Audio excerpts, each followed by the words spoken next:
Welcome back to me. Today I got time for the first impression video. This is going to be from another one from Crunchyroll called Why Does Nobody Remember Me in This World. Now, time of recording, there's only one episode out. There might be two by the time this video releases. I'm already in a groove where I have videos ahead of time. So hopefully by the end of this Sunday, I'll be done with all my first impressions. So Why Does Nobody Remember Me in This World is a series that you can, again, watch on Crunchyroll. Right now it's only subbed, but I kind of feel like this one's going to be dubbed. I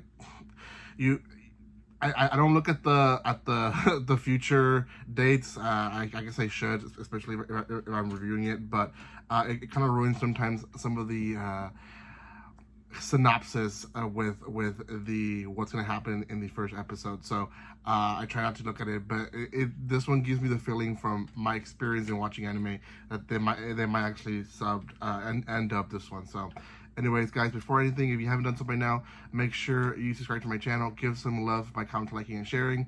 I have quite a bit of first impressions already from this season. By the time this video releases, I either will be going live soon or have already gone live with Arceus. We planned last minute a live video for you guys on Friday night. So if it's not Friday night yet, go check it out in my channel and you guys might watch us live there. So do catch us there. We're going to be talking about the series that we think are the best this season. So if you're really interested in my top 5, that's probably the best way to watch it. Okay, let's talk about this series. So, in general, this series is one that can be complicated for some people, just because it's kind of hard to keep up with all the different armies and all the different species. If you're kind of new to anime, if it might not be too hard because they kind of section them off in logical sections, but there is stuff that kind of go like, well, maybe they shouldn't have gone together, but we'll still talk about it. Essentially, in this world, at least in the first half of the episode, our protagonist lives in a world where there was a big war and the humans won, and there was 5 different groups that fought. There's the humans, and then we have the Angelical, which has elfin groups as well in it, which was kind of weird to me, to be honest. The demon group, the ghost group, and then the mythological group. These are all the mythological beasts. So they basically all fought with one another, and the humans ended up on top. Now for eternity, the humans check the tombs of the different species and make sure that they don't awaken and again start a war. So he in particular is in charge of the demon graveyard. Now his friends who he works with makes fun of him for taking it too seriously. When he gets to town, there's a girl that it's obvious that between him and her there's some tension, some love tension there. In fact, she almost confesses to him before he's transported to a different dimension. And essentially, we get a little flashback on his past, and he fell in the tomb, I believe. And from what I saw, he touched the sword. And I think that's the reason he was transported to a different dimension. But I don't know why it took so long in his life for him to be transported. And we don't know why he was transported either to a different dimension. So essentially, while he's talking to the girl he likes, she's about to confess her love to him, and all of a sudden everything starts going like the Matrix, right? And erasing itself, and he is sucked into what seems to be like a black hole and ends up in the same area that he's in, but a whole different dimension, a dimension where humans actually lost the war. And I guess from what it looks like, the demons are the ones that won, at least in that area. We don't know what happened to the other mythological creatures yet, which is all the humans lost. So it's pretty much the same thing. Like, everyone is still alive. He ends up fighting a demon. I believe he defeats one, ends up fighting another one. And he almost loses, but is saved by his friends. Now, his friends are not his friends in this dimension, although they eventually do become friends again, but they don't know who he is. They just know that he's stranded and that he is wearing clothes like theirs, and he's definitely a human.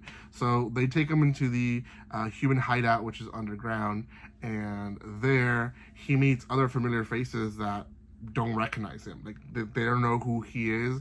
It seems like everyone is still alive, for the exception of the existence of him and the human hero who never existed, who never fought, who never won.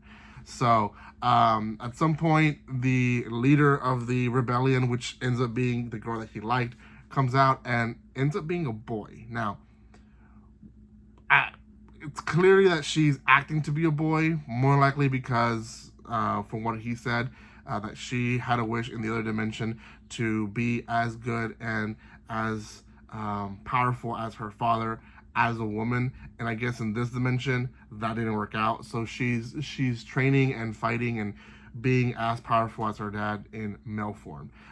So there's a whole awkward interaction there, but he tries to knock some sense into her, and she doesn't respond.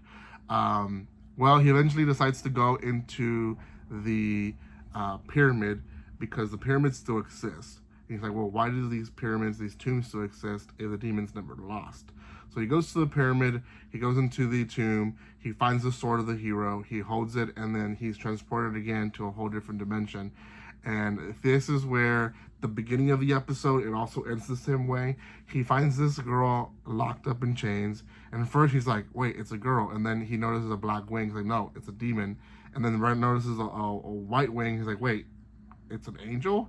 And so it's a mixed species. We don't know who this girl is.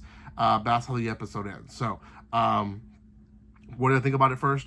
I think it's a great series. I think it's the details of the history of the of within the anime, and how stuff changed and stuff didn't completely change completely, but stuff is still different. I love that. I really do enjoy that. I think that's a great way to incorporate a lot of the same characters again that you start with, and then they're the same ones, but they have amnesia almost.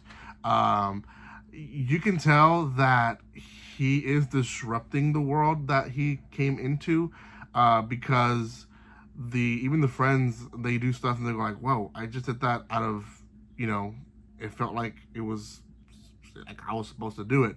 And you can tell that they may start remembering him. So it might not be so much a different dimension, but it might be that the past was altered and maybe he was removed from people's memories by the demons, or it could be a whole different species. It could have been the angelical realm, or it could have been the mythological or the ghost. It could be either or. We haven't seen any of the other three groups, so I'm interested to see what happens. I'm interested in who the girl is at the end, because she definitely looks to be mixed race. So is she the god figure? Is she the one that maybe caused the war because maybe two species fell in love and had this girl? I don't know. But for now, I think it's a good series. Go check it out. It is on Crunchyroll. Like I said, time of recording is 1 episode, probably 2 episodes by the time that this video releases. If this is being aired before Friday night, then go watch my live. If it's not, then you guys can still watch the live pre-recorded. It's still on my channel. Go check it out. Thank you again for love and support, guys. And like always, don't be strangers. See you guys.